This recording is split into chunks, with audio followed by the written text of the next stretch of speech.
tackling the evaluative question. By the end of this video, you should be able to identify and apply strategies that will enable you to evaluate and discuss answers which might be asked of you in the exam. Okay, let's start from the basics. So what does the word evaluate or discuss mean? Well, in simple terms, it means show both sides of an argument and provide a conclusion. When I say both sides of an argument, what I mean there is normally advantages and disadvantages, or pros and cons, or strengths and weaknesses. So I want to see both sides, I want to see all angles. That's what evaluate and discuss questions are really looking at. And we always want a conclusion. Now typically what I tend to find is that if you can't remember to evaluate by using some of the more complex methods, try using the B structure. The B structure is an acronym which stands for first B, show your business knowledge. So a quick definition of the key business term that you see in the question. So look at the question, pick out the business knowledge, the business term you see, and tell me what it means. Simple as that. The first E is evidence. I want some evidence. A good answer is always based on evidence. It uses the data that you've got in the question. So provide some evidence to answer the question. Give me maybe 2 or 3 points in an ideal world. Here I want to see any calculations you've done. So I want you to use the data from the calculations you performed and obviously comment on that. What's it telling you about? And always show your working. Show it somewhere in the answer, top of the answer or right at the bottom. Show how you calculate it in the brackets. Doesn't matter. Show where you've got the data from. And the last E stands for evaluate. So after you've obviously made your point, you've used some evidence to back it up, you're going to evaluate that point. You're going to tell me the strengths and the weaknesses of each of the points and give me a conclusion. So you're going to use that evaluative skill we did before, strengths and weaknesses, advantages and disadvantages, pros and cons, show me all angles. And typically, you'd have the conclusion there. So you might tell me, both sides at the end or your opinion. But of course, that's going to be always based on the evidence you presented so far. So let's look at an example exam question. As you can see, on the left-hand side, you've got a cash flow forecast, which I've done for April, May, June, July, and August. And typically, I've given you a question that you might see in the exam, which says, discuss possible solutions to the cash flow problems that B is facing. So think logically about this while you're looking at that. You may want to pause the video now to look at the question, but just think in your mind, what have I got to do?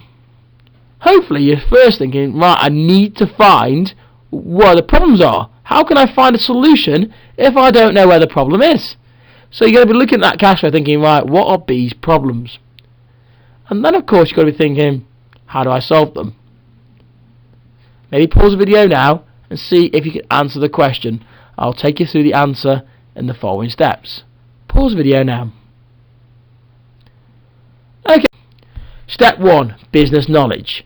So the first thing we've got to do is define the key business term in the question to show the examiner we know what we're talking about. So in this case it would be about cash flow. So you could possibly give something like a cash flow forecast is a prediction of the inflows and outflows of money in a business. Managing the cash flow means that B should be able to avoid a liquidity problem, where if he was to run out of money, he could go bankrupt. That's perfect. Quick knowledge being shown to the examiner. Now we need to move on to step 2. Provide some evidence. So we're going to try and make 3 points that could be possible solutions to B's cash flow. So possibly what we could do, we could have said B has a negative net monthly in the months of April, and I've got some evidence here, minus 3,340, and May, minus 640. Remember, brackets mean negative, meaning that he is spending more money than what was coming into his business. One solution to solve this cash flow problem would be cutting expenditure in these 2 months, such as not spending £2,000 on a new shop sign in April and purchasing it later in the year. This would improve the net cash flow so that it is only now minus £1,340 at the end of April. Now notice what I've done there. I've made a solution to the problem which I've identified, and I've said how it impacts. So I've said that the knock-on effect will be that obviously his net cash flow will now only be down to minus 1,340. That is seen as a good answer because I'm showing what he can do. And I've already looked to think what expenditure can he cut. I've not just said expenditure, I've made the answer specific to the question that I'm answering. Let's look at another point. Now one of the strategies I quite like is to evaluate your answers as you go along. So rather than doing an evaluation at the end, try and evaluate as you go through the points. So we just made an argument about purchasing a shop sign in a different month. But what we could do, of course, is now explain why it's going to happen. So what I could say is, however, this still means that B will have a negative net monthly figure for April. This figure is reduced, though, so B will be overdrawn by a smaller amount, meaning that he will pay less money back on the interest that he'll be charged from on this. This on its own does not solve the cash flow problem, and B needs to look at reducing other costs, such as paying the utility bill in monthly instalments, rather than paying per quarter. He could still have the shop sign if he wanted. However, rather than paying in one lump sum, he could arrange finance or credit, where he pays on a smaller amount for the sign over a number of the months.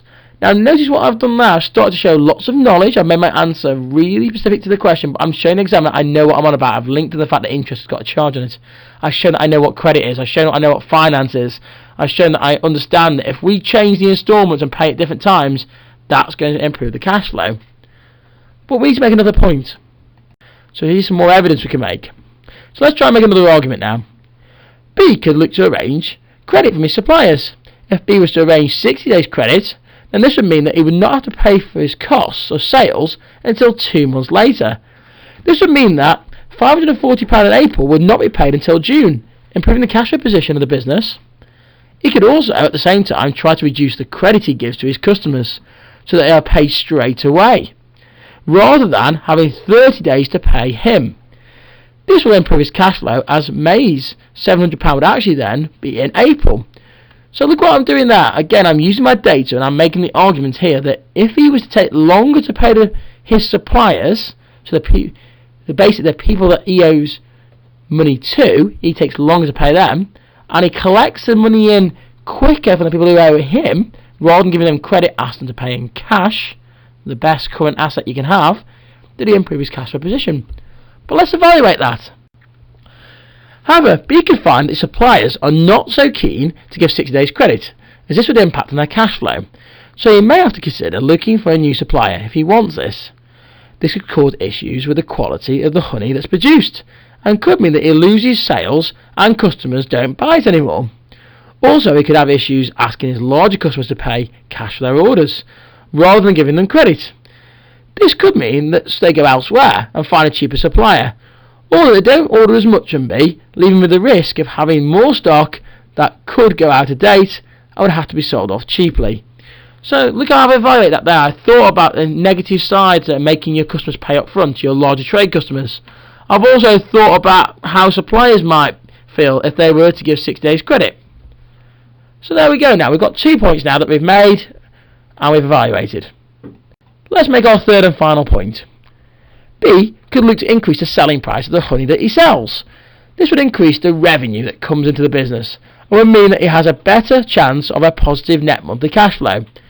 If B was to increase his prices by 50%, then in April he would have £3,000 in cash coming into the business. If he did this alongside my other suggestions, then he would have a net positive monthly cash flow for April, which would mean that he has no need to use an overdraft from the bank. Now notice what I've done there, that's really important. Rather than just saying increase selling price, and I've just made some data, I've used a figure myself, and if he does it by 50%, you can use any figure you want if it's not being given to you, but that's making the answer much better. It's not just a knowledge-based answer when you're starting to use some data. So I'm suggesting what would happen if he did it by 50%, it would be £3,000 in cash. So I've increased the figure there. Now let's try and evaluate the answer we just made there. However, there's a real risk for B. If he was to increase the price by 50%, some customers may choose to go elsewhere for their honey, and this would actually decrease sales revenue and not increase it overall. This is why B would need to construct some market research to find out how much people are willing to pay for his honey, and also look at his competition and the prices that they are charging. However, if B was to do all of these strategies, then he would improve his net cash flow and reduce the need of an overdraft from the bank. As you can see, what I've done there, I've inverted my answer, and we've produced a very detailed, very good answer. That would pick up all the marks in the exam, no doubt. You could write something like that quite easily in 10 minutes. You would not have to worry about that. It's definitely possible in the exam. See how I've broken it down? You could do exactly the same. And remember, there are more answers to this question. Just because I've covered it doesn't mean that it's incorrect. There are plenty of answers. It's how you justify your answer that really matters. Let's have a look at an example question, a different one now, where you can try and apply some of those skills that we just looked at and try and use them to answer this question. You may want to pause the video on the screen. I'll tell you when to pause in a minute at the end of this, and then you can attempt to answer it, and I'll go through the answer again. So as you see on this table here, I've given you a series of data. So this time I've given you 3 different brands of honey that Bee sells. I've given you the selling price, the average yearly sales, the variable cost per unit, and the fixed costs. Hopefully, if you understand your business, you know what those keywords mean. So they're triggering something already in your mind. You should look at that table already, and you should be thinking, what can I work out? What can I calculate? There should be something that stands out straight away in your mind. However, the question: discuss how break-even analysis can help the performance of this business. So discuss how break-even analysis. So how can it help the business?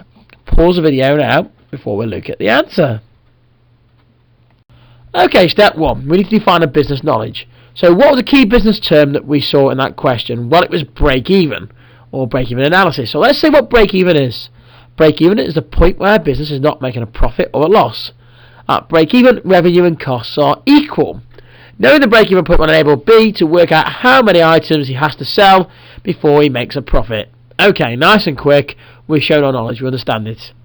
Now, let's try and give some evidence for our point. Okay, let's try and provide some evidence, and this is the most important part now. Because you looked at that table, you should have thought straight away, I can work out the break-even point by using the formula. And once I've worked out the break-even point, because you give me the number of items they sell, I can work out the margin of safety. Remember, the margin of safety being the difference between the break-even point and the number of items they sell, the actual figure. And as you see in my table here, I've worked it out. So I now know that according to the data we've got, buzzing budget honey is actually being sold currently below the margin of safety. We're making a loss. Whereas buzzing honey, we're 22,741 jars over our margin of safety, a really large margin of safety, which is good, remember, for our business. Buzzing premium honey, 4,142 jars above our margin of safety. So it's fairly small, but we're still above it. But obviously that's going to be potentially an issue if something was to change, one of our factors was to change. So let's try and evaluate that data. So what you should notice in this example is that rather than making the point and then developing and evaluating it, I'm going to actually make evidence and explain it in more detail. So I'm going to make my points all in one fluent answer, just to show you a different style. Some people prefer this, where they make all the evidence and then they evaluate at the end. I want to show you it is possible. So you've seen before we've got some data. I'm now going to use some more data and some more evidence, which obviously before we get to the evaluation point. So as you can see here, this shows that by conducting break-even analysis, B can see that budget honey is actually losing the business money, as it is not breaking even and isn't close to doing so. As a result, B could want to think about increasing the selling price of the honey or reducing the variable cost of the materials that go into producing the honey. B can also see that buzzing honey is the most profitable and popular line, so he may want to focus on selling more of his mid-range honey and possibly even stop selling his budget honey, and hope that some customers make the choice to start purchasing the mid-range honey. The premium honey has the lowest break-even points and the largest profit margin. So if B can increase sales of this, possibly through increased advertising, then he'll be able to increase the margin of safety and increase his profit margins. Now it's time to start looking at evaluation. So let's try and evaluate this answer. However, the problem with stopping selling the budget honey altogether will be that customers may not choose to buy the mid-range honey and choose to purchase rivals. This could also happen if the price was to be increased or the raw materials are swapped to a cheaper supplier. This would actually make the margin of safety worse for the business. The only way to increase sales would be to increase advertising, and this actually would increase costs. This will actually make the break-even point increase and could make the margin of safety smaller on the premium brand. However, if this was to work and brand loyalty could be adopted, then the profit margins on each of these premium brands could be much greater for B. However, the break-even analysis is relying on average figures and past data, not taking into account changes that could happen. For example, the competition could lower their prices, forcing B to do the same. This would increase the break-even point. Or the price of raw materials could change, and this could have an impact on the calculations of the break-even point. Break-even is a good tool to give an indication of performance of a business.